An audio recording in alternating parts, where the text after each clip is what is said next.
ঈদ আনন্দে মেতে উঠতে শুরু করেছে নরসিংদীর ড্রিম হলিডে পার্ক। আজকে ঈদের প্রথম দিন সকাল থেকে বিভিন্ন স্তরের মানুষজন কিন্তু একটু একটু করে পার্কে আসতে শুরু করেছে। পরিবার নিয়ে, আত্মীয় স্বজন নিয়ে, যুগল যুগতি যারা আছে সবাই কিন্তু পার্কে আসতেছে ঈদের আনন্দে মারতে বা ঈদের আনন্দে ভাগাভাগি করে নিতে।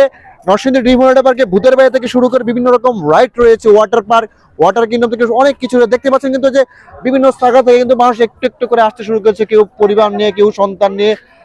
ঈদের যে একটা ছুটি রয়েছে এবং বিশেষ করে পার্ক কেন্দ্রিক যে একটা মানুষের ভিড় থাকে সেটা কিন্তু জায়গায় লক্ষ্য করা যাচ্ছে। আর একটা নরসিংদী ড্রিম ওয়ার্ল্ডে পার্কে কিন্তু ঈদকে কেন্দ্র করে কিন্তু মোটামুটি ভালো একটা বিভিন্নভাবে সাজানো হয়েছে। একজন একজন দর্শনার্থীদের কাছে কথা বলতেছে, কোন জায়গা থেকে এসেছেন, কিরকম লাগছে বলুন তো?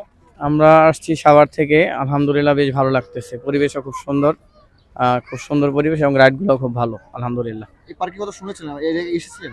হ্যাঁ, এর আগে এক দুইবার আসা হয়েছে। ঈদের সময় পরিবার নিয়ে ঘুরতে কিরকম লাগে পার্কে? হ্যাঁ আলহামদুলিল্লাহ অনেক ভালো, এই জন্য আবার পুনরায় আসা আর কি।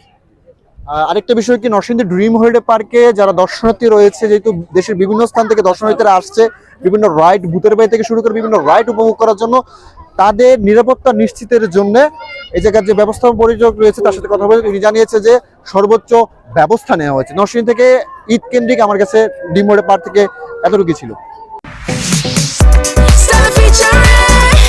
Next level, well done.